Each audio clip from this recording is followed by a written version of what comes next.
Boa tarde a todos. Meu nome é Ray Souza e sou sócio da área de mercados regionais da KPMG. Primeiramente, gostaria de agradecer pela participação das senhoras e senhores nesse webcast. Temos como objetivo para o webcast de hoje abordar os desafios para a retomada econômica do Estado de Minas Gerais, tendo como foco a agenda de infraestrutura no enfrentamento da crise.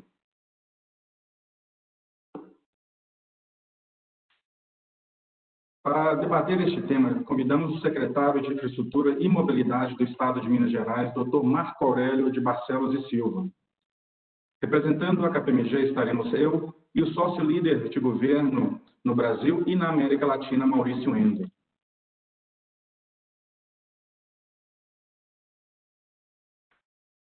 Segue a agenda do nosso webcast de hoje, lembrando que no final teremos um tempo reservado para perguntas e respostas. Passo agora a palavra para Maurício Ender.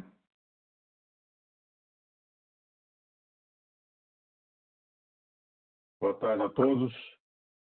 Novamente agradecer ao secretário Marco Aurélio pela participação nesse nosso evento.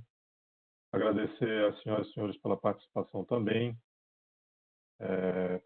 Antes de passar a palavra para o secretário, gostaria somente de fazer uma explanação dessa tela que traz a nossa visão sobre os padrões de retomada dos setores, né?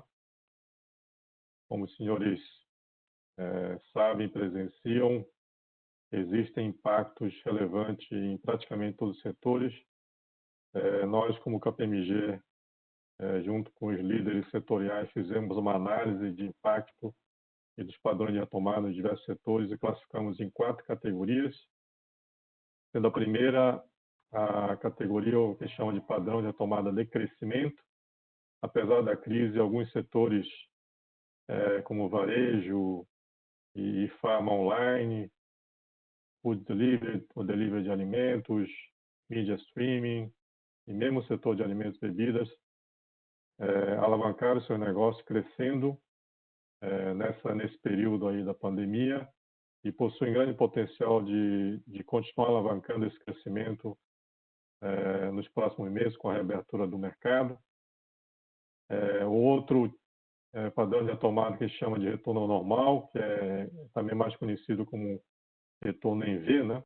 Que são setores que estão impactados, sim, nesse período da pandemia, mas com a reabertura devem voltar à sua normalidade dentro de alguns meses. Destacando aí setor de serviços financeiros, bens de consumo cíclico, transporte rodoviário urbano, tecnologia de comunicações, saúde, agricultura e assim por diante. Um outro setor, outro padrão de retomada que chama de transformar para reemergir, ou padrão de retomada em U, são setores que foram impactados mais fortemente e que terão um padrão de retomada um pouco mais longo, né?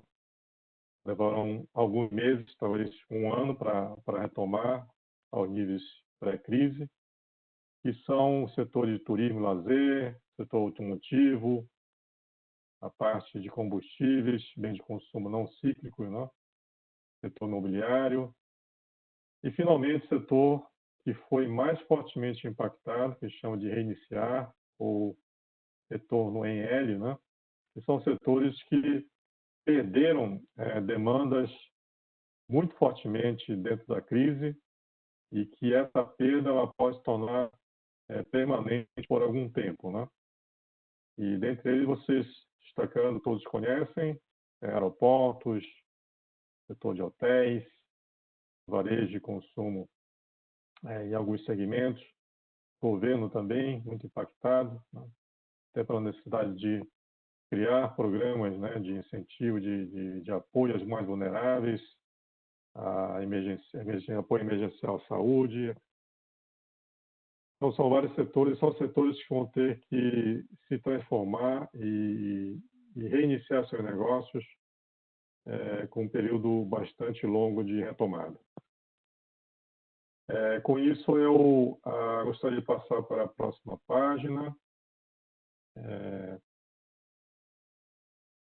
e apresentar o secretário.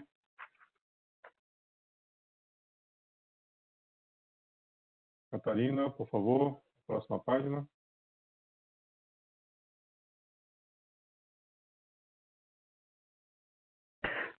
Hoje ele está com o Marco Aurélio. Tá. Secretário Marco Aurélio é atual secretário de Estado de Infraestrutura e Mobilidade de Minas Gerais. É um profissional que fez uma carreira excepcional no setor público. Gostaria de começar a falar também da formação acadêmica, também que é muito relevante. O secretário Marco Aurélio se formou em Direito pela Universidade Federal de Minas Gerais e fez várias especializações, começando com um mestrado em Direito Administrativo na Universidade Federal de Minas Gerais. Em seguida, fez seu Master of Law, o LLM, na University College of London. E ultimamente também conseguiu o seu doutorado na Universidade de São Paulo em Direito do Estado. Foi uma carreira acadêmica exemplar. Além disso, gostaria de ressaltar também a experiência profissional do secretário, que também é muito relevante, iniciando como diretor da unidade de PPP do Estado de Minas Gerais em 2004. Foi quando eu conheci o secretário, tive o prazer e a satisfação de trabalhar com ele na modelagem da primeira PPP de rodovia do Brasil, que foi a MG 050. Foi um trabalho bastante intenso, né, em que ficamos cerca de um ano trabalhando lado a lado. Felizmente, o projeto teve sucesso, foi licitado, está em operação desde 2007. Além disso, foi pioneiro também na PPP de presídios e fez um trabalho excepcional na unidade de PPP do Estado de Minas Gerais. Em seguida, teve um período de acadêmico de especialização, passou também por uma consultoria privada, que assessorou investidores privados em projetos de concessão, de PPP. E em 2014, assumiu como diretor da São Paulo Negócios, que era a área responsável, né, que é a empresa responsável por concessões de PPP no município do Estado de São Paulo, onde novamente deu sua contribuição na estruturação de projetos de PPP e concessões no município de São Paulo. E, finalmente, foi para o PPI em 2017, como secretário de Articulação para Investimentos e Parcerias, onde também, durante quase 2 anos, foi um trabalho excepcional de interface, né, do programa de infraestrutura do governo federal com investidores privados. E no início de 2019, convidado pelo governador Zema a integrar, né, o quadro de ministros e de secretários, como secretário de Estado de Infraestrutura de Mobilidade de Minas Gerais. Então, toda essa trajetória acadêmica e profissional do secretário Marco Aurélio torna ele um dos profissionais mais qualificados nessa matéria no Brasil e também vai beneficiar muito o programa de concessões que o Estado de Minas Gerais está planejando, né, e estruturando, e é sobre esse assunto que o secretário vai conversar conosco hoje. Então, sem mais delongas, gostaria de passar a palavra para o secretário Marco Aurélio. Secretário, a palavra é sua. Muito obrigado, Maurício. Muito obrigado, Rei. Prazer estar aqui. Quero agradecer muito o convite, a honra de ter a oportunidade de falar um pouquinho sobre os avanços na agenda, sobretudo de investimentos em infraestrutura do Estado de Minas Gerais. Agradecer, Maurício, pela gentileza, né, e pelas palavras, né, mas eu sempre digo que quem tem amigo não morre pagão, né, então é sempre bom ter bons amigos, né, para que eles possam dizer coisas boas a seu respeito, embora não necessariamente elas sejam verdadeiras, né? Mas, de toda forma, eu quero aproveitar essa oportunidade, esse tempo em que nós vamos estar juntos aqui, para comentar um pouquinho sobre como o Estado de Minas Gerais vem se preparando para enfrentar a crise e o que nós enxergamos em relação ao que eu chamo de agenda da prosperidade, né? Que é a agenda da virtuosidade, é a agenda do amanhã, é aquilo que todos nós aguardamos em relação ao poder público para poder catapultar investimentos, para poder retomar o crescimento econômico, a renda, o emprego, a arrecadação, né? Todos eles drasticamente afetados com o implemento aí da pandemia. E antes de entrar especificamente no nosso portfólio, na nossa agenda de projetos, que eu acho que sem dúvida alguma é o item mais interessante aqui, eu queria só comentar que, sem dúvida alguma, a Covid ela veio de forma avassaladora aqui no estado de Minas Gerais e de forma muito inoportuna, porque nós estávamos nos preparando para que o ano de 2020 fosse o ano da virada aqui no estado de Minas Gerais. Não é novidade para ninguém, eu também não vou me ater a esse apontamento, mas o Estado estava absolutamente falido. Era um Estado quebrado, era um Estado descoordenado, era um Estado sem uma visão estratégica, sem um planejamento. E nós conseguimos aqui, no intervalo de um ano, arrumar a casa. Então, nós tínhamos o saneamento das nossas contas, nós começamos a pagar todas as dívidas acumuladas, seja elas com os nossos fornecedores, seja com os próprios servidores públicos. Os atrasos relativamente às folhas de pagamento foram controlados. Nós passamos a ter uma data prevista de pagamento dentro do mês, para que todos os servidores pudessem estar abrangidos. Nós restabelecemos o nosso fluxo de pagamento dos municípios, os nossos precatórios, e havia ainda um passivo muito grande gerado com depósitos judiciais que também estão hoje, vamos dizer, num fluxo de pagamento regular pela Secretaria da Fazenda. E estávamos nos preparando, evidentemente, para viabilizar alternativas para o investimento. E o investimento ele passava por uma agenda de concessões, considerando a dificuldade de arregimentar recursos do orçamento para essa finalidade. Então foi uma pena. A Covid foi uma pena. E nós tivemos aqui em Minas Gerais pelo menos 3 cisnes negros nos últimos 1 ano e meio. A começar pelo desastre de Brumadinho, que com 25 dias de governo demandou uma mobilização de todas as estruturas, um teste da capacidade de resposta rápida dos secretários das forças de segurança. Foi, eu diria, uma primeira prova de fogo, e acho que nós avançamos muito bem por essa prova de fogo. Mas, evidentemente, que o desastre de Brumadinho deixou cicatriz. E deixou cicatriz, inclusive, do ponto de vista financeiro orçamentário. Nós fomos afetados pela queda da arrecadação em virtude da atividade minerária que compõe grande parte da cesta, né, dos impostos, enfim, da receita que o Estado de Minas Gerais tem. Esse foi o primeiro cisne negro. Segundo cisne negro, agora em janeiro, nós tivemos a maior chuva dos últimos anos, das últimas décadas.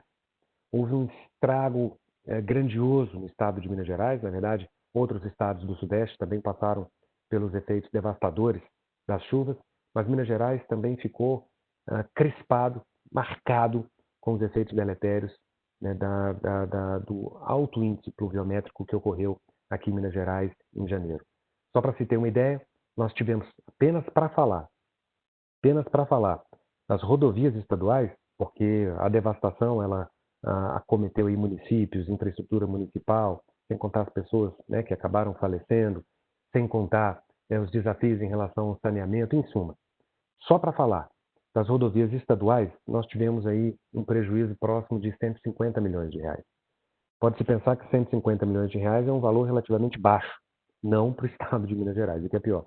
Nós precisaríamos de 150 milhões de reais para retomar a situação das rodovias estaduais ao que elas estavam em janeiro, e não para promover nenhum incremento, nenhum tipo de duplicação, nenhum tipo de expansão da rodovia.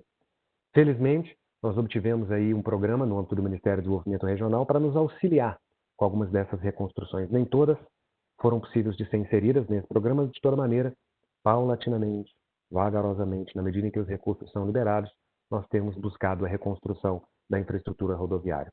Mas eu quero com isso dizer que houve um segundo cisne negro aqui no estado de Minas Gerais que envolve o fenômeno das chuvas em janeiro, que foi, sem dúvida alguma, algo devastador. Inclusive, motivou a visita do próprio presidente da República com um time grande de ministros para poder visualizar, para poder testemunhar em loco, né, os estragos promovidos por esse evento da natureza. E agora, estamos no nosso terceiro cisne negro, o que nos daria, inclusive, direito de pedir música no Fantástico, porque a Covid veio de forma avassaladora. A Covid fez com que nós tivéssemos um decréscimo enorme nas nossas arrecadações, sem contar a necessidade de flexão de recursos do orçamento para o serviço de saúde. Então, Minas vem tentando, ao longo de todo esse período, investir na ampliação de leitos, investir na aquisição de respiradores, nós temos o nosso hospital de campanha, e não há dúvidas de que os recursos consumidos para esse fim, que são absolutamente nobres e inadiáveis, eles foram tirados de outros setores. E isso envolve não mais o investimento, que já era pífio, mas agora a gente está falando do próprio custeio.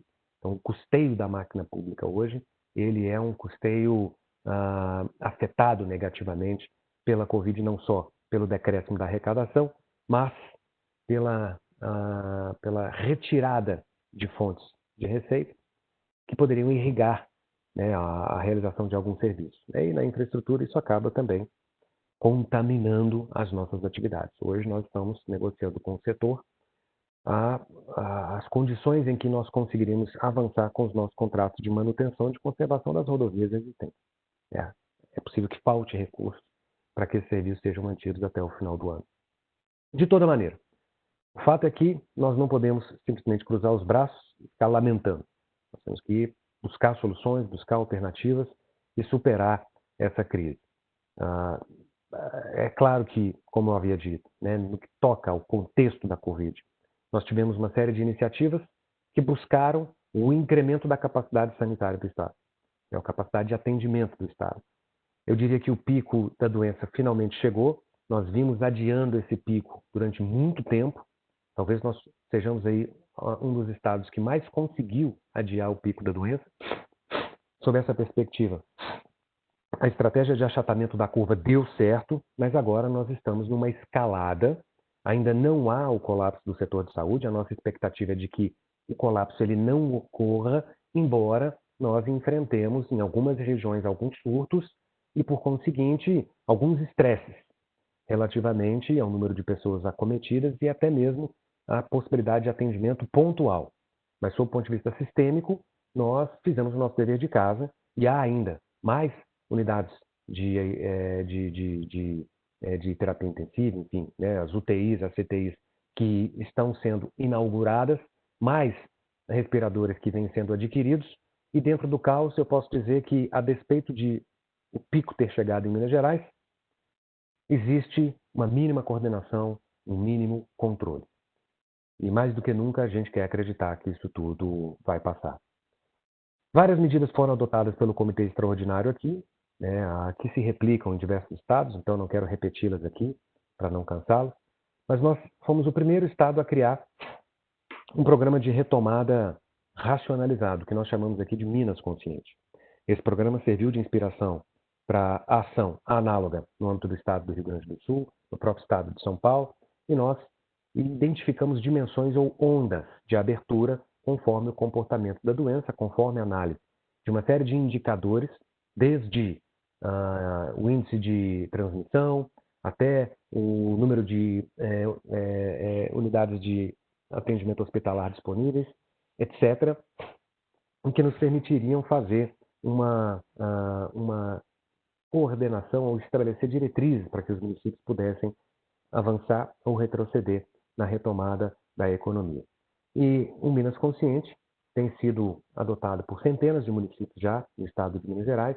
Nós acreditamos que ele é uma ferramenta importante para que a gente possa atravessar agora esse período de pico. Portanto, a Covid consumiu energia, consumiu recursos para aquele que seria o ano da virada. 2020 seria inevitavelmente o ano da virada para o estado de Minas Gerais, de maneira que em 2021 e 2022 nós já conseguiríamos colher frutos. E perceba bem, ingressar numa estrutura estatal, uma entidade completamente esfrangalhada, como era o estado de Minas Gerais no início de 2019, e em 2 anos conseguir restabelecer as contas públicas e mais, colher frutos, viabilizar investimentos, isso seria algo inimaginável. Seria algo realmente digno de atenção, digno de observação.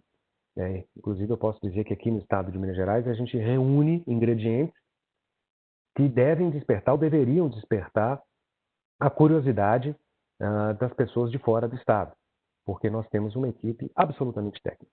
Todos os secretários são técnicos. Todos os secretários são técnicos. Então, aquilo que nós sonhávamos, eu particularmente, né, como acadêmico, como idealista, né, de um governo formado por pessoas de um lado, né, muito bem intencionadas e mais ainda preparadíssimas, com currículo inigualável, essa é uma realidade no estado de Minas Gerais.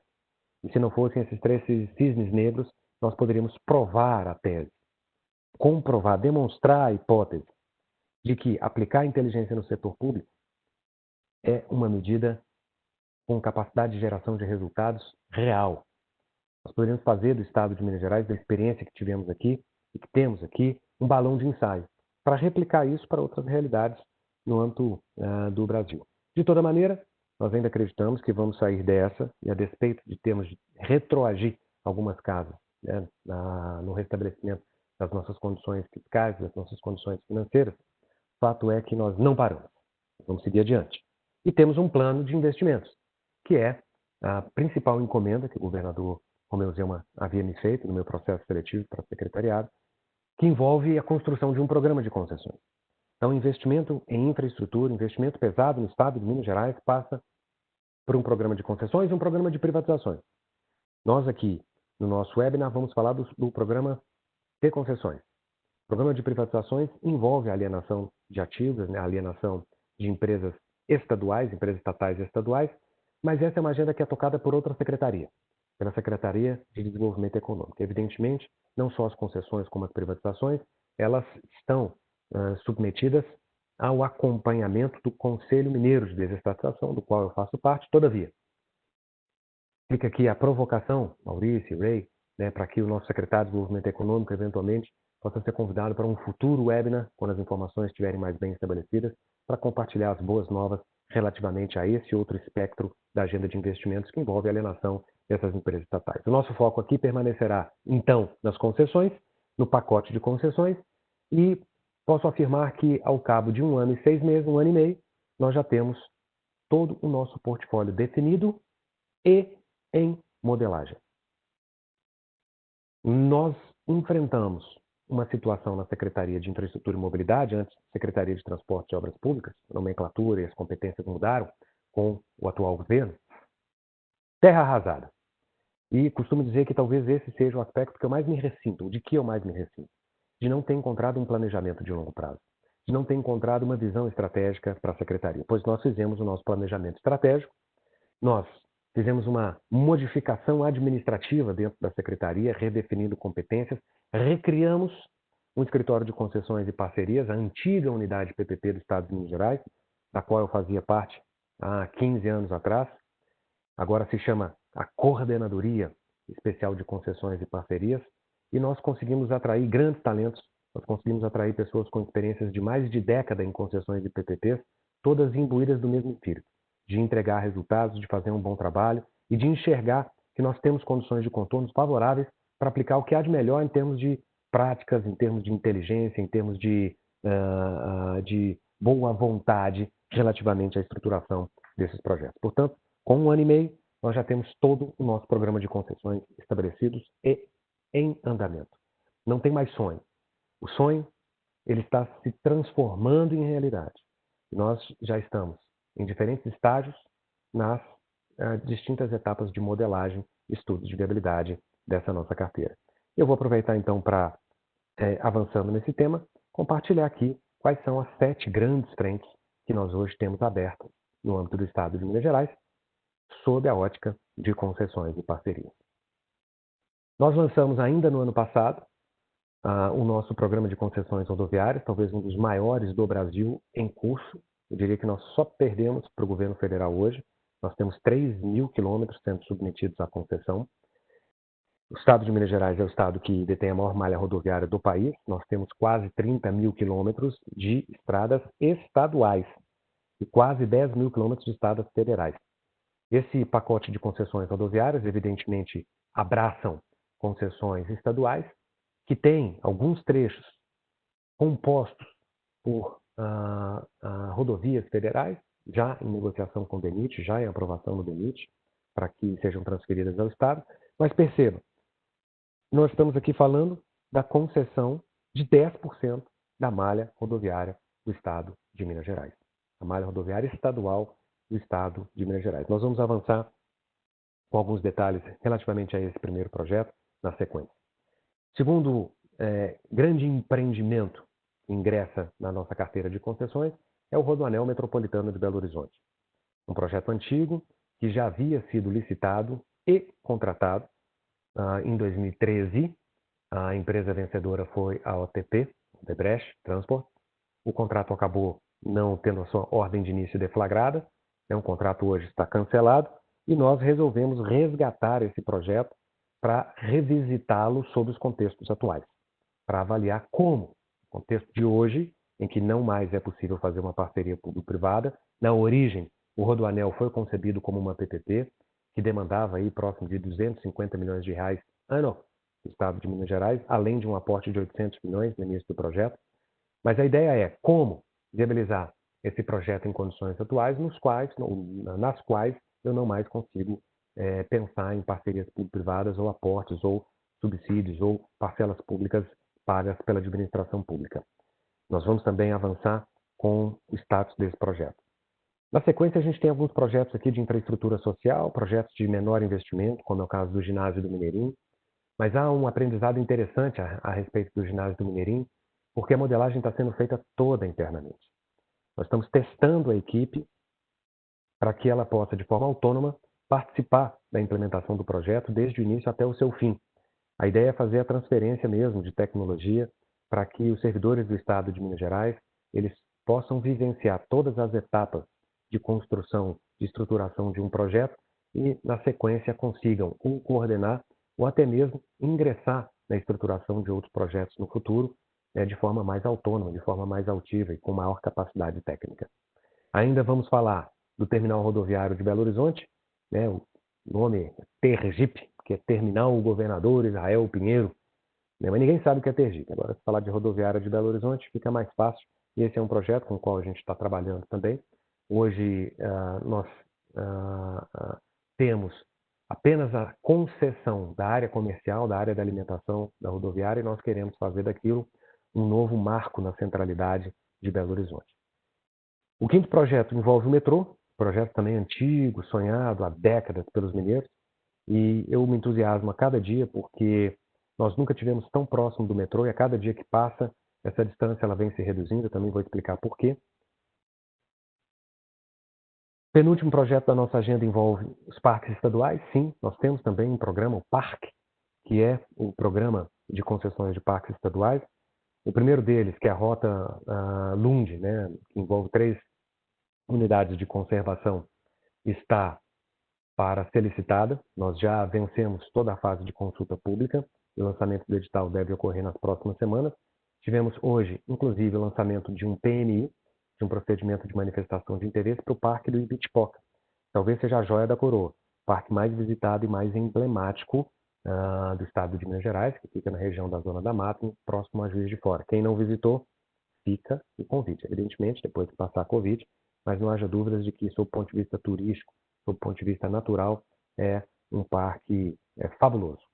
E para fechar, o 7º projeto da nossa carteira de concessões é o aeroporto da Pampulha, cujo PMI, procedimento de manifestação de interesse, foi publicado ontem. Então já está na rua o edital. Nós conseguimos a delegação do governo federal para esse equipamento e a nossa ideia em relação ao aeroporto da Pampulha é ter a oportunidade de explorar usos do aeroporto que melhor se ajustem, que melhor se adequem à existência do aeroporto de Confins da região metropolitana. Nós vamos ter um prazo para que esses estudos possam ser realizados. Se os estudos não forem convincentes, Pampulha volta para o governo federal e vai ter o seu destino selado pela 7ª rodada de concessões de aeroportos e deve ter aí a sua gestação iniciada no início do ano, no final deste ano e no início do ano que vem. Então, todos esses projetos são projetos estruturantes, são projetos que mudam a lógica, que mudam a economia do estado de Minas Gerais, sobretudo da região metropolitana. São projetos que, sob o ponto de vista logístico, trazem impactos extremamente positivos, não só para o estado de Minas Gerais, mas até para o Sudeste. Eu chamo a atenção para o Rodoanel, que é um desses projetos que casa com a própria concessão da BR-381-2002, que viabiliza um desengargalamento da conjunção da 040, da 262, da 381, da Fernão Dias, da MG-010 aqui na região metropolitana e que certamente vai reverberar sobre a redução dos custos logísticos da carga que passa pelo estado de Minas Gerais, se não da carga que passa pelo sudeste brasileiro. Esse é o panorama geral e agora a gente tem condições de falar um pouquinho mais, trazer algumas informações adicionais sobre cada um desses programas, cada uma dessas medidas. Se bem que ficou faltando aqui um 8º item, era inclusive um projeto do qual está acontecendo agora o 3º workshop, participava dele antes de entrar neste webinar, que envolve um programa de investimentos em ferrovias no estado de Minas Gerais. É o que nós apelidamos aqui de PEF, o Plano Estratégico Ferroviário de Minas Gerais. Esse é um plano que tenta construir uma carteira, tenta construir um portfólio de investimentos, tanto para trens de carga quanto para trens de passageiros, quer em relação à malha existente, à malha abandonada das concessões vigentes no âmbito do governo federal, quer para a consolidação de projetos Greenfield. Esse é um projeto que conta com o apoio da própria Associação Nacional dos Transportadores Ferroviários, que patrocinou os estudos que estão sendo realizados agora, e até o final do ano nós vamos ter uma primeira listagem de projetos que tenham um sinal no nível de pré-viabilidade de que podem parar de pé. E a partir desse PEF, a partir desse portfólio, dessa listagem, nós vamos empreender as medidas para fazer com que as propostas ali contidas elas também possam se tornar realidade, possam viabilizar projetos existentes. Quer via parcerias com os municípios, nós temos acompanhado o PLS 261, que trata das autorizações, que trata da exploração das short lines. Eu acho que isso vai se ajustar muito bem à realidade do estado de Minas Gerais.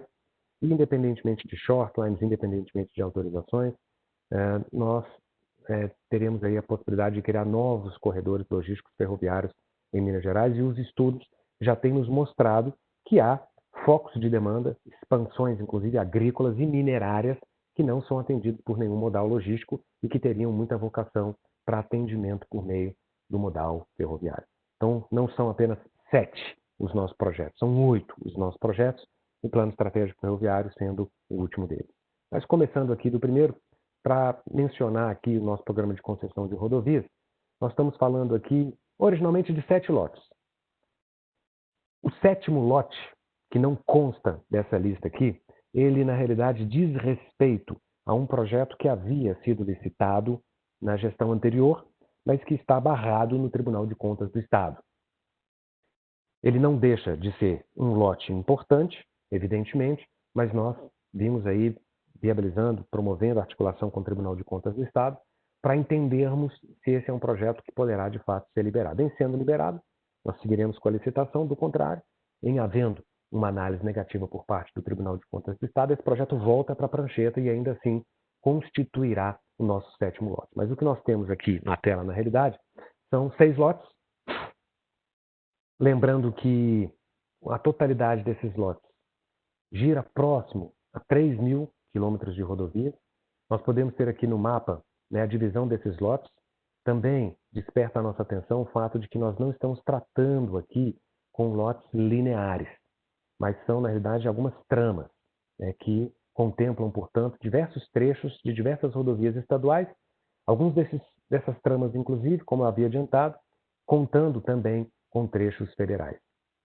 Nós temos mais ou menos o que nós imaginamos que seria o cronograma de lançamento desses lotes. O primeiro deles é o lote do Triângulo Mineiro, em marrom, ali próximo do nariz de Minas Gerais. É um lote que tem um importante trecho da MG452, da BR-452, parcela federal, parcela estadualizada já, e que faz a ligação entre Uberlândia e Araxá. Pouso Alegre e Itajubá, mais ao sul do mapa, na cor aqui roxa. E na sequência, Varginha, Furna, São João del Rei, Tapecerica, Lagoa da Prata, esses 5 primeiros lotes sendo modelados pelo BNDES. O BNDES já viabilizou o pregão, a consultoria contratada já está trabalhando, portanto, a modelagem dos 5 primeiros lotes está em franco andamento.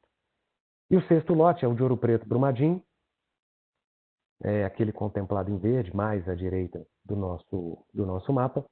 E esse é um lote que está sendo modelado pelo BDMG numa parceria com o Banco Interamericano de Desenvolvimento.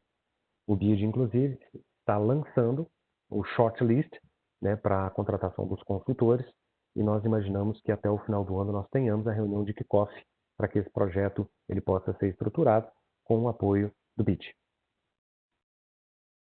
Nós temos um horizonte de agenda para esses projetos próximo. A nossa estimativa é de que os 2 primeiros lotes, Triângulo Mineiro e Pouso Alegre e Itajubá, eles sejam lançados no primeiro semestre do ano que vem. Nós estimamos aí a consulta pública para março de 2021.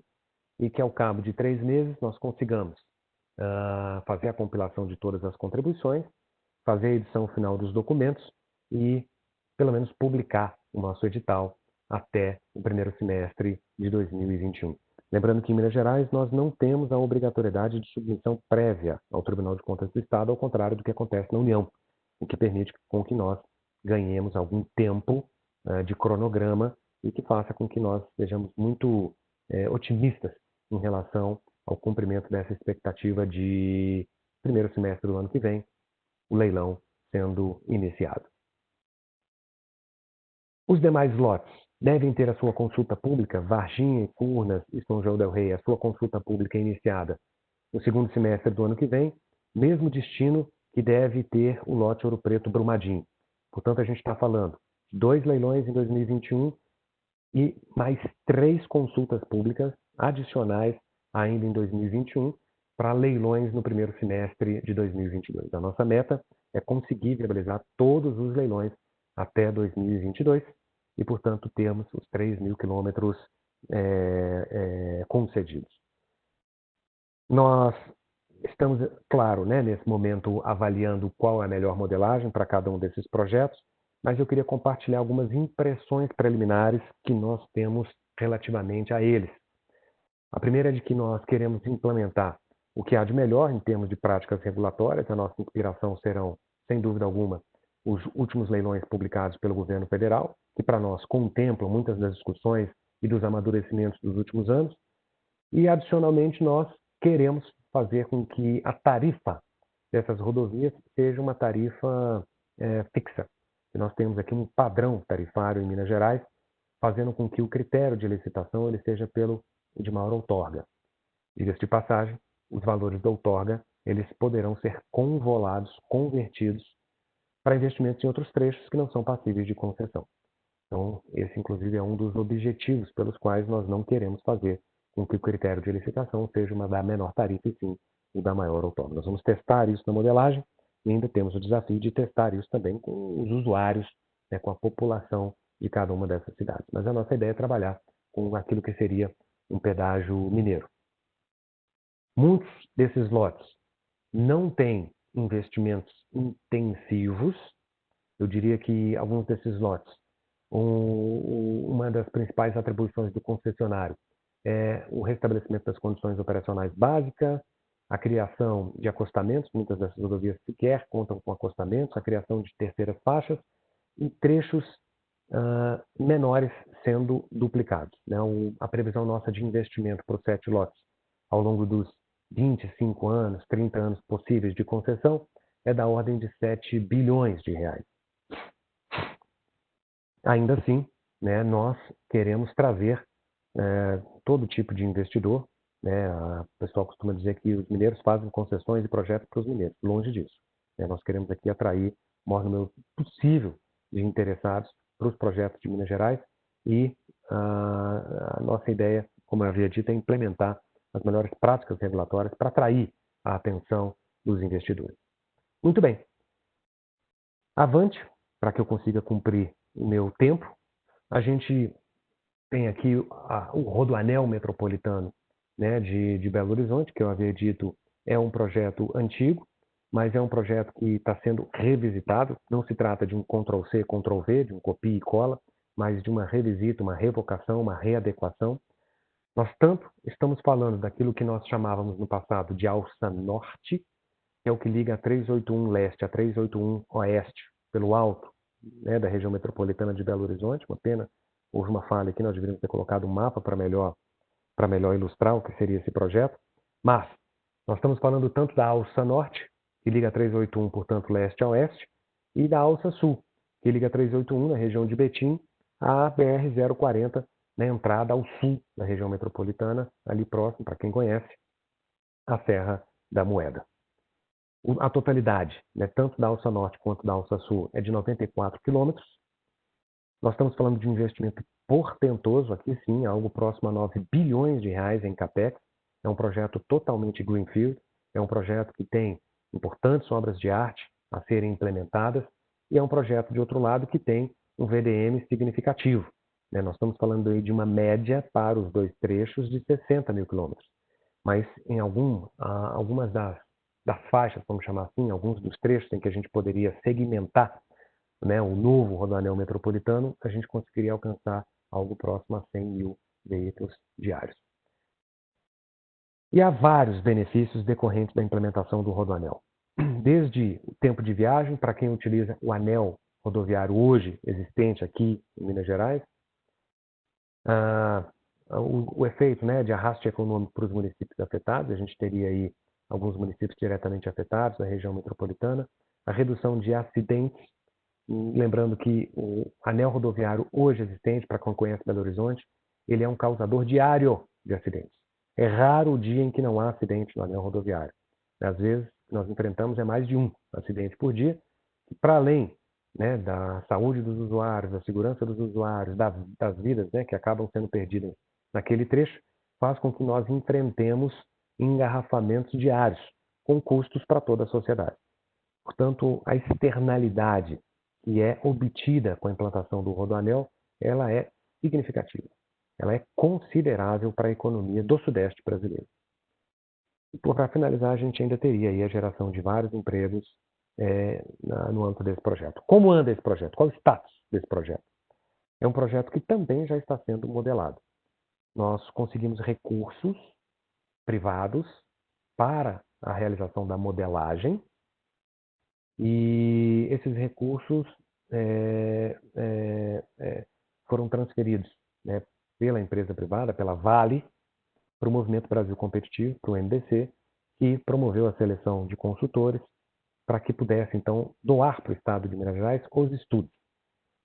Nós estamos em nível avançado, começamos agora o estudo de demanda, mas já temos a definição do traçado, já temos a definição dos principais pontos críticos e dos investimentos de engenharia que seriam necessários.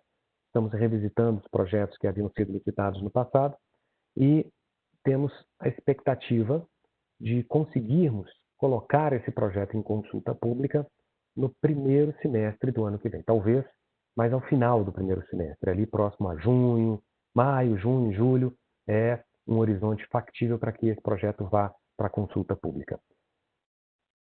A primeira hipótese com a qual nós estamos trabalhando para a viabilidade econômica e financeira desse projeto é colocá-lo como um dos projetos que seriam irrigados com recursos negociados com a Vale a título de compensação pelo desastre de Brumadinho. Nós vimos negociando com a empresa há algum tempo, há alguns meses. Esse é um projeto que já passou pela crivagem da Vale, é um projeto que eles entendem interessante patrocinar, que, portanto, poderia ser contemplado nessas negociações de compensação ao Estado de Minas Gerais. E essas negociações vêm caminhando. Nós estimamos aí que nos próximos meses tenhamos condições de fechá-la. E em tendo êxito nessa negociação, os recursos, ou parcela dos recursos necessários para investimento, para o CAPEX, adviriam da Vale, o que tornaria esse projeto, em princípio, uma PPP. Em que aspecto? Uma PPP com aporte. Então, nós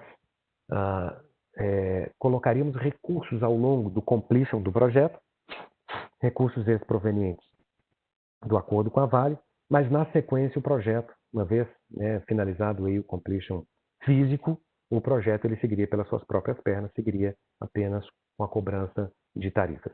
Se nós não lograrmos êxito com o acordo na Vale, coisa que eu acho hoje relativamente pouco provável, nós talvez fatiaremos o rodoanel, reduziremos os investimentos necessários, mas para ver o que é possível colocar de pé apenas sob o modelo de concessão. Nós já temos hoje em nível de previsibilidade uma estimativa de que pelo menos um segmento da 381 até MG10, na parte norte, poderia se viabilizar apenas com o modelo de concessão. Portanto, quer haja um acordo, quer não haja um acordo, teremos o início da construção do Rodoanel Metropolitano de Belo Horizonte, que é, sem dúvida alguma, um projeto de absoluta relevância para os mineiros e para o Brasil como um todo. A concessão do ginásio do Mineirinho, ela envolve, né, a aplicação aí do ferramental, de discussões e de reflexões que já foram empregadas em outras arenas ao redor do país, estado de São Paulo, município de São Paulo, né, o Piauí já fizeram projetos análogos, o estado da Bahia já fez projeto análogo. Como eu dizia, esse é um projeto que vem sendo modelado internamente pela equipe, eu tenho me surpreendido bastante com a equipe que tem se dedicado a isso. Nós já estamos consolidando os investimentos necessários a título de CAPEX. O Mineirinho ele hoje é absolutamente subutilizado.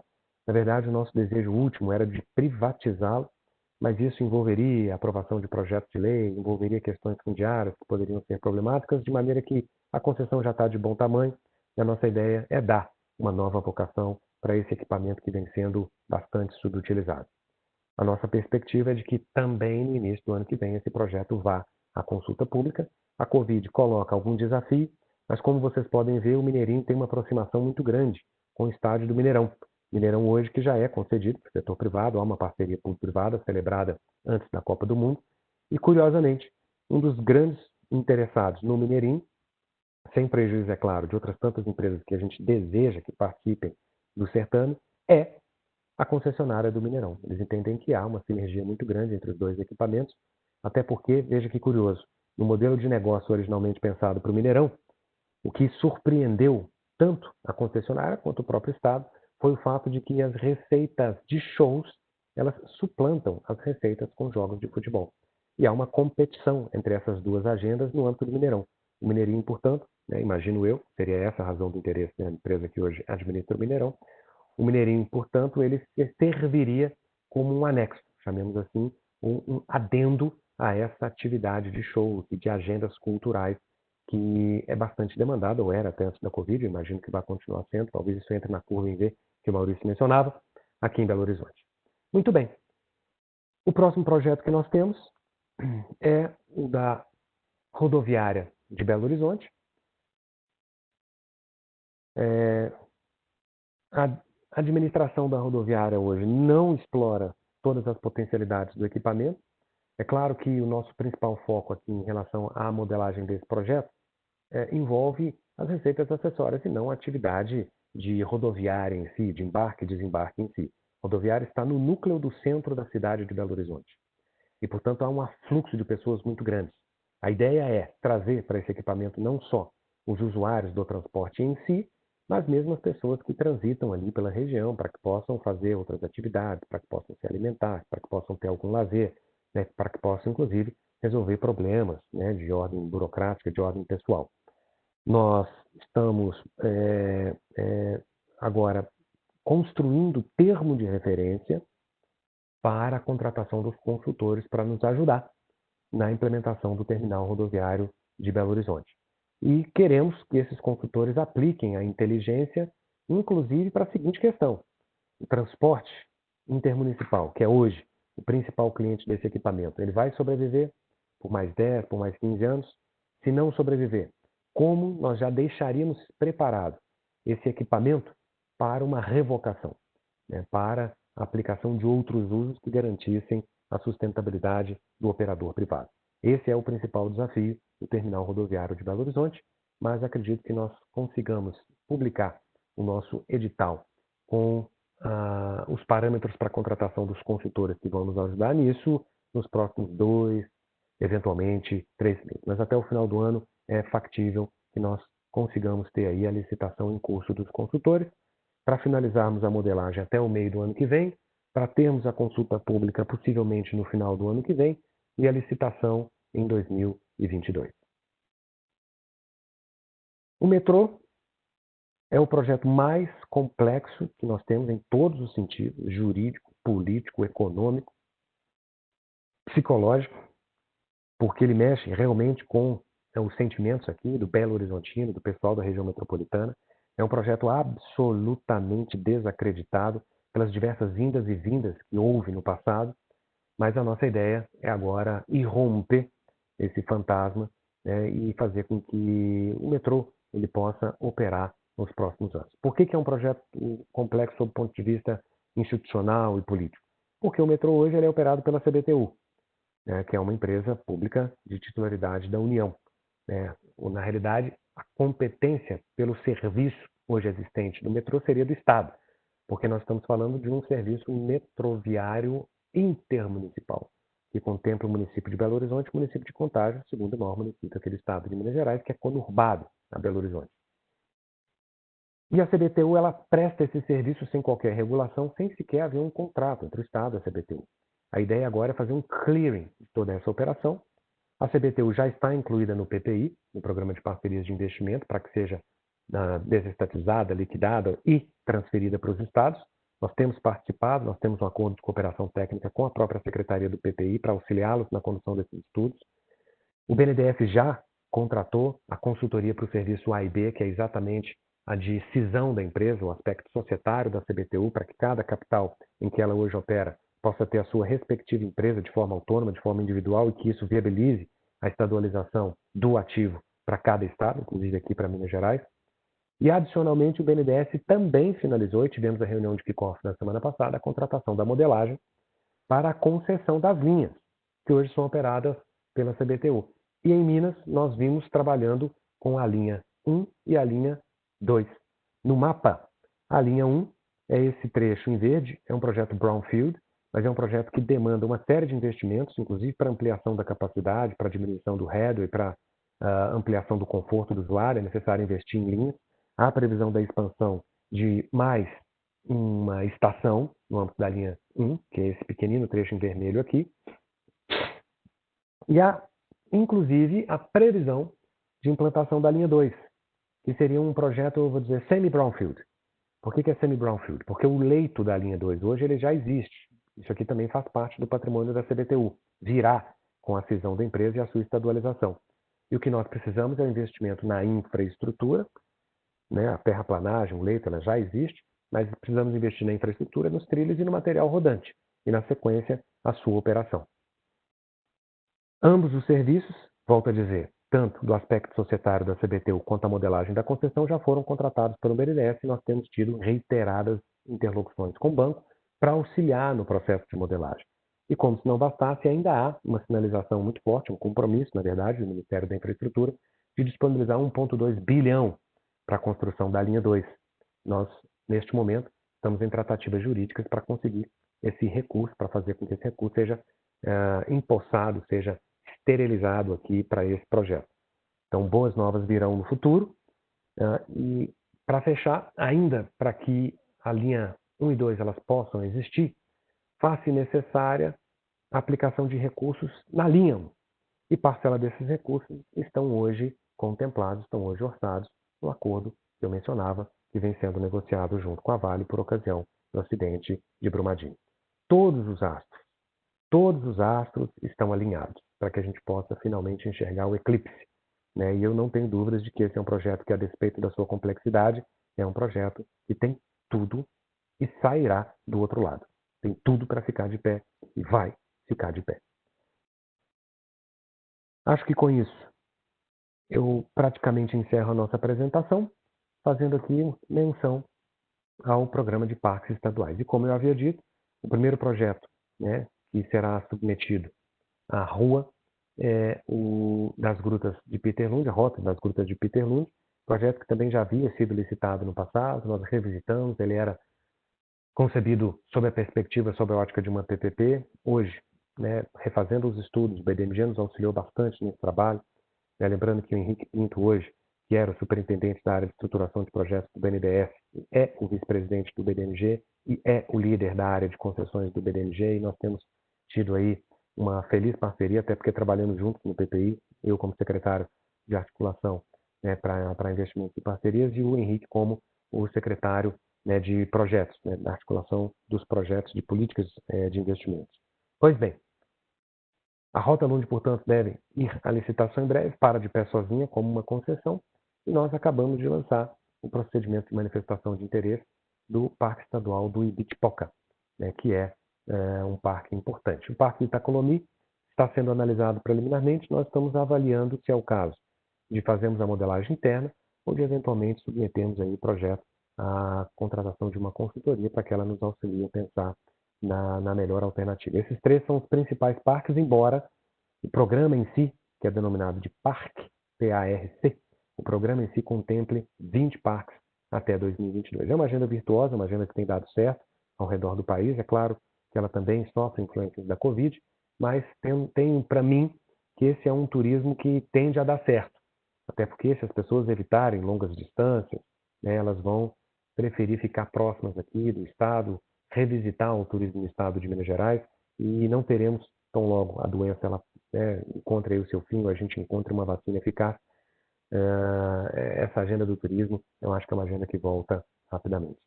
Esses eram os principais projetos que eu queria falar, embora o último aqui é o da Pampulha, mas eu já falei tudo que eu tinha a respeito da Pampulha, né? E agora sim, esse é o 7º projeto daquela nossa lista.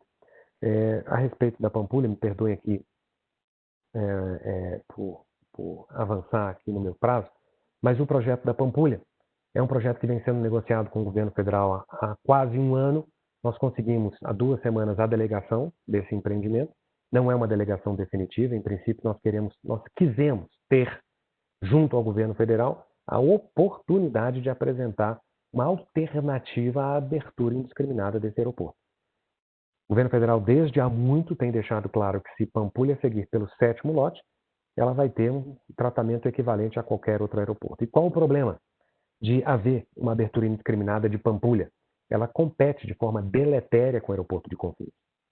E o que nós estamos tratando aqui é de uma política pública que há mais de década vem sendo construída no estado de Minas Gerais e que tem em Confins uma das suas âncoras.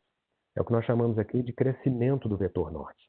Para quem conhece Belo Horizonte, sabe que foi implementada a cidade administrativa, foi implementada a linha verde, tudo focando a despolarização do crescimento, né, da região metropolitana do sul do território para a parte norte. E o aeroporto de Confins ele não é só um aeroporto de passageiros. A ideia originária, e isso também se confirmou há 2 semanas atrás, a ideia originária é que ele pudesse ser um hub de cargas. E nós conseguimos ter a primeira qualificação de aeroporto-indústria na semana passada e foi para Confins. Quanto mais voos, quanto mais conexões nós conseguimos estipular em Confins, mais ele se vocaciona para ser um novo hub de passageiros, um novo hub de cargas na América do Sul. Nós conversamos muito com a própria empresa que hoje administra o aeroporto, eles têm todo o interesse em criar novos serviços, novos produtos, em incrementar os usos do aeroporto de Confins. Nós entendemos que Confins cumpre um papel estratégico para a economia de Minas Gerais. Se nós abrirmos Pampulha, nós, sem dúvida alguma, atenderemos um grupo nobre de pessoas que vão pegar os voos para São Paulo, para o Rio de Janeiro, para Brasília de manhã, voos Prime, né, possivelmente pagos aí pelas respectivas pessoas jurídicas, em passagens mais caras, voltando na parte da noite. Eles vão pegar uma distância menor, porque Pampulha está a 20 quilômetros mais próximo do que o aeroporto de Confins, mas isso significa nós tirarmos conectividade do aeroporto de Confins e, portanto, fazer com que ambos os equipamentos passem a ser aeródromos de ponta a ponta, e não hubs. Quando a gente olha para Pampulha, portanto, nós não estamos olhando para este aeródromo em si. Nós estamos olhando lá, para Confins. E o que queremos estimular com o procedimento de manifestação de interesse que foi aberto ontem são usos alternativos para Pampulha que concentrem, por exemplo, o foco da atividade na aviação executiva, sem prejuízo da exploração de outras usabilidades que envolvam real estate, que envolvam centros de convenção. A gente pode ter aqui um equipamento multiuso, como é o caso do aeroporto Catarina, em São Paulo, que tem se despontado como um aeroporto de referência na aviação executiva. Algo análogo poderia ser feito aqui no aeroporto da Pampulha. Portanto, nós temos 120 dias para que os estudos possam ser elaborados. Se conseguirmos propostas interessantes, propostas que deem um conforto para o Estado de Minas Gerais, que é interessante solidificar a delegação do aeródromo para nós e tirarmos da 7ª rodada, nós vamos abraçar esses estudos, nós vamos devolver esse estudo para o mercado e vamos viabilizar a concessão desse aeroporto. E tudo isso tem que ser muito rápido. A 7ª rodada está prevista, o PMI da 7ª rodada está previsto para o final deste ano e início do ano que vem, e logo a decisão do Estado ela vai ter que acontecer num curtíssimo espaço de tempo, nós queremos acreditar que haverá pessoas interessadas em contribuir com essa visão alternativa para o uso de Pampulha. De toda maneira, em isso não se configurando, tudo volta como antes no quartel de Abrantes. O aeroporto da Pampulha será devolvido para a União. Esses, portanto, agora sim, e acho que eu cravei no horário previsto, esses são os projetos com os quais nós vimos trabalhando. Não estamos falando mais de sonhos, não estamos falando aqui mais de desejos, de aspirações, mas estamos falando de um trabalho concreto, na criação de uma agenda sólida e de uma agenda que já está em execução. Os projetos, os ingredientes, o menu, o cardápio já foi selecionado, o mise en place já foi feito e agora eu posso dizer que nós estamos alocando as panelas no forno. É só esperar um pouquinho, esperar o processo aí de cocção. Às vezes pode demorar um pouco mais, pode demorar um pouco menos, mas breve, nós teremos aí o nosso cardápio se transformando num excelente banquete para quem quer transformar o Estado e para quem está em busca de investimentos. Eram essas, Ray e Maurício, as palavras que eu tinha. Quero agradecer mais uma vez pelo convite. Continuo aqui à disposição. Muito obrigado, secretário. Excelente apresentação. Sendo de Minas, né? Aí que a gente gosta mais ainda. E nós temos várias perguntas aqui, infelizmente não vai dar para passar por todas, mas já vou iniciar aqui para aproveitar esses 15 minutos que nos restam. A primeira que eu tenho aqui, vou fazer uma alternação assim, com o Endo, né? Eu vou perguntar algumas, ele vai perguntar algumas. E a primeira é: a pandemia da Covid-19 impactou a demanda por diversos serviços de forma significativa, principalmente no setor de transportes e passageiros. Quais medidas o governo de Minas irá adotar na modelagem de seus projetos de concessão para mitigar o risco de demanda nas concessões de rodovias, metrô e aeroporto?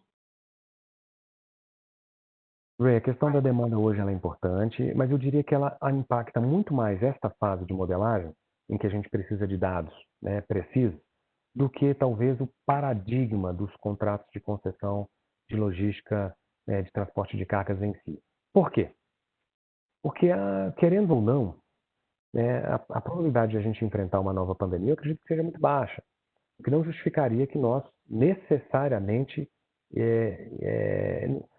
definíssemos que os contratos de concessão de rodovia daqui em diante eles devessem contar com compartilhamento de risco da demanda. Eu não sei se necessariamente a Covid faz com que nós perpetuemos essa impressão. Nada obstante, para o momento atual, em que eu não consigo ir a campo, eu não consigo fazer uma leitura precisa da demanda, talvez para estes projetos, é o que nós temos refletido aqui em Minas Gerais, para estes sim, a gente trabalhe com dados secundários e, se não conseguimos confirmar esses dados por uma leitura da demanda, por um restabelecimento do comportamento econômico dentro das janelas de licitação do projeto, para esses projetos, sim, a gente faria um compartilhamento de demanda em virtude da falta de acuidade que a não obtenção de dados primários acaba levando. E uma demanda, uma encomenda que nós já fizemos para os nossos consultores para que eles pudessem nos auxiliar a pensar. Mas é provável que os projetos modelados sob o contexto da Covid, eles venham com essa inovação que não é comum existir em projetos de concessão pura para rodovia. Não, muito obrigado. A pergunta é respondida. A próxima pergunta aqui dos participantes, e acho que é mais assim para fixar, esclarecer o cronograma de licitação dos projetos. É uma carteira bastante interessante e diversa, né? O senhor já falou sobre possíveis datas de concurso de publicação, mas acho que a pergunta é mais no sentido de esclarecer para o público aí se realmente haverá publicação de licitação de algum desses projetos ainda em 2020, né? E qual que é o programa planejado ao longo dos próximos anos para os vários projetos que foram ilustrados aqui? Se puder o senhor lembrar-nos sobre os cronogramas, seria interessante para o público. Está faltando o áudio, secretário. Perdão, Maurício, obrigado. Em 2020 nós não vamos ter leilão. Os leilões eles começam em 2021 e vão numa crescente até 2022. A nossa ideia é que os leilões de todos os lotes rodoviários eles aconteçam até 2022. Muito possivelmente, havia mencionado 2 leilões em 2021 e 2 leilões 4 leilões em 2022. 2 em 2021, 4 em 2022. O Rodoanel, é muito provável que nós consigamos fazer o leilão ainda em 2021, no final de 2021. O metrô, ele é um projeto que depende de uma série de ações do governo federal. Há a previsão de que em junho do ano que vem, esse é o cronograma originário do BNDES, em junho de 2021, nós tivéssemos a definição, toda a etapa, né, da segmentação e da estadualização da CBTU completa. Eu acho que isso nos libera para não iniciar os estudos das concessões da linha 1 e da linha 2, mas nos libera para avançar com a fase externa, né, com a divulgação da consulta pública para as concessões de linha 1 e de linha 2. Então, eu imagino que no final de 2021, a gente tenha a consulta pública de metrô, possivelmente o leilão em 2022. Todos os leilões, todos os projetos que eu mencionava aqui, eles têm factibilidade, eles estão sendo estruturados para ocorrer em 2022. É claro que há todo o interesse de entregar esses projetos até 2022, muito menos por questões eleitoreiras, até porque, pelo menos da minha parte, eu não tenho nenhum interesse nisso, mas para garantir que haja continuidade. Nunca se sabe quem venha a ser o sucessor de uma gestão e nós não queremos expor a risco nenhuma dessas agendas, de maneira que o sucessor venha, queira rever tudo e, enfim, seja contrário a essa pauta de concessões e de privatizações. Mas todos acontecem até 2022. No aeroporto da Pampulha a gente não vai ter muito tempo também. Portanto, o PMI, ele sendo finalizado, imagino que a gente inicie a consulta pública no primeiro trimestre do ano que vem para um leilão no início do segundo semestre de 2021. O ano de 2021 vai ser um ano de coleta. Vai ser um ano das entregas, um ano em que a gente vai ver uma movimentação da agenda de concessões aqui no estado de Minas Gerais. E o fato é que nós somos muito mineiros, né? Tem pessoas que até hoje não entendem e não enxergaram que há aqui todo um portfólio sendo construído. Mas no momento oportuno, nós vamos sair a campo e não haja dúvidas, Maurício, de que 2021 será esse ano, né, do nosso debut, vamos chamar assim. Obrigado, secretário. Sem dúvida, eu acho que conhecendo, né, os mineiros vão devagar e sempre, né? O importante é a continuidade, né? E quando o mineiro define um prazo é porque ele vai poder cumpri-lo. Então, aguardamos, né? Que realmente os projetos saiam, né? Final de 2001 e início de 2022, para que o mercado possa competir, né? E contribuir para o estado de Minas Gerais. Ótimo. Obrigado, Endo. Obrigado, secretário. A próxima pergunta que eu tenho é: o governo federal e outros estados brasileiros também estão estruturando programas de concessão em áreas semelhantes ao de Minas para serem licitados até 2022. Quais seriam os diferenciais dos projetos de Minas para atrair investidores? Que nós temos a melhor equipe, Rei, posso te garantir, viu? Mas a gente quer estabelecer, eu acho que assim, não diria que é um diferencial, né?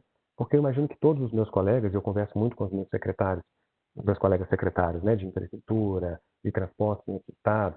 Poxa, a gente tem a turma de São Paulo que faz um excelente trabalho, o pessoal do Rio Grande do Sul, o pessoal da Bahia, o pessoal do Mato Grosso, o pessoal do Paraná que está entrando nessa agenda também. Eu acho que hoje há quase que uma convergência em relação a dois ingredientes que para nós aqui são muito caros, e aí eu posso falar por mim. De um lado, transparência, diálogo e transparência, a gente quer manter isso, tanto com o mercado, né, ao longo do projeto. Esse é um aprendizado que decorreu até, né, da minha passagem pelo PPI, e mais ainda, né, com a comunidade. Então, diálogo e transparência é fundamental, nós vamos seguir por isso, custe o que custar. E, adicionalmente, a aplicação de melhores práticas. Nós não vamos reinventar a roda, mas, por outro lado, não dá para ficar num modelo da década de 90, não dá para ficar no modelo que foi experimentado aqui, né, nas concessões pretéritas de Minas Gerais, que é aquele modelo ainda do início dos anos 2000. Não, nós vamos aplicar o que há de melhor e também, custe o que custar, nós vamos buscar isso. E há experiências hoje sendo muito bem sedimentadas, capitaneadas pelo Estado de São Paulo, agora também inspiradas no âmbito do governo federal. A gente quer o que há de melhor. Quanto a isso, nós não vamos medir esforço. E eu acho que esses dois ingredientes, aliado à capacidade técnica que a gente conseguiu reunir aqui, são diferenciais, ou pelo menos justificam que os investidores possam olhar com todo o carinho aqui para o nosso estado. Muito obrigado, secretário. Próximo ainda. Secretário, a próxima pergunta é em relação às concessões. como o senhor mencionou, o foco do Estado de Minas Gerais é fazer concessões comuns e não PPP, né? Nesse sentido, a pergunta é se as novas concessões rodoviárias do Estado vão permitir receitas acessórias, além do pedágio, né? Que tipo de flexibilidade está se pensando no Estado de Minas Gerais? E aí eu adicionaria, pensando também, além das rodovias, se o senhor pudesse também comentar sobre o projeto do metrô, né? E outros projetos que estão sendo pensados, que tipo de ideia, né, de novas receitas acessórias estão sendo imaginados aí, citando talvez 2 ou 3 tipos de projetos diferentes? Maurício, a orientação total é que a gente consiga explorar o máximo de receita acessória possível. A gente tem que esgotar a nossa capacidade criativa em relação a esse ponto, a esse tópico. E veja que curioso, aqui nas rodovias, nós temos uma limitação normativa, não é legislativa, que consta de um decreto, que faz com que a faixa lindeira, com que a faixa de domínio seja explorada pelo DR. Nós já estamos hoje trabalhando para retirar esse bloqueio, essa limitação, não só para as futuras concessões, mas para as concessões hoje vigentes. Nós temos 2 concessões, uma PPP, no dia 50, que foi a nossa experiência aí, e tenho lembranças excelentes, Maurício, do trabalho, até parabenizo pelo trabalho que a KPMG fez, ainda em 2004, 2005, quando ninguém sabia o que era PPP. Vocês se dispuseram a nos auxiliar, e foi um trabalho muito interessante, uma transferência de tecnologia muito boa, um trabalho muito bem feito, muito elaborado. E além da MG50, temos a BR-135. Então, são as 2 concessões que hoje têm essa limitação contra a exploração da faixa. Nós vamos retirar isso e deixar com que a concessionária ela possa explorar o que for necessário, não só aqueles mais óbvios, né, postos de parada, postos de gasolina, mas equipamentos logísticos, que é uma das ideias que já haviam sido aventadas para o Rodoanel no passado. A criação de portos secos, a criação de terminais multimodais lindeiros à própria rodovia e deixar com que a concessionária possa explorar isso, com o aspecto positivo da Lei 13.448, que envolve a possibilidade de termos a exploração desses equipamentos acessórios por prazo superior ao da própria concessão. Nós vamos usar toda a nossa criatividade, tanto para rodovias quanto para o aeroporto. Mencionava que, na verdade, o que deve sustentar Pampulha não serão os voos ou as taxas de embarque e embarque, mas as demais usabilidades que nós imaginamos para aquilo ali. E digo mais, se tivermos de desidratar a operação aeroviária, eu não posso fechar o aeroporto, é verdade. Eu não posso fazer em virtude de determinações da ANAC, por questões estratégicas, envolve a aviação civil de todo o país. Nada obstante, se eu tiver que desidratar a aviação na Pampulha e fazer receita com outros empreendimentos, certamente nós vamos fazer. Existe uma possibilidade, que a própria Infraero havia feito um estudo no passado a respeito, de criação de um centro de convenções com uma nova capacidade que Belo Horizonte não tem. Claro que centros de convenções hoje, em virtude da Covid, passam a ser empreendimentos que precisam de uma melhor reflexão. Mas o que eu quero dizer com isso, o que eu quero ilustrar com isso é que nós estamos absolutamente abertos para termos esses empreendimentos acessórios sendo explorados. Mesmo deve valer para metrô, inclusive as estações hoje são subutilizadas, não há exploração de publicidade, as lanchonetes que existem hoje são absolutamente depauperadas e o que a gente quer é dar um choque de gestão, chamemos assim, nesses equipamentos. Nós, evidentemente, não temos ainda o rol desses serviços, mas há o espírito, há a abertura, há inclusive a vontade para que as receitas acessórias sejam exploradas ao seu máximo em todos os projetos de concessão que nós tivermos. Excelente, secretário. Muito obrigado. Estamos quase no limite do tempo, mas acho que dá tempo para mais uma pergunta. Pós-Covid-19, a percepção de risco dos investidores em relação aos projetos de concessão de longo prazo estará mais alta. O governo de Minas pretende adotar taxas internas de retorno maiores que historicamente utilizadas antes da modelagem dos seus projetos? Ray, essa é uma pergunta muito importante, muito relevante. Eu ainda não tenho resposta, embora é uma pergunta que eu me faço corriqueiramente. Por quê? Se é verdade que possa haver uma percepção de risco maior dos projetos, primeiro a gente tem que entender qual é a origem dessa percepção de risco.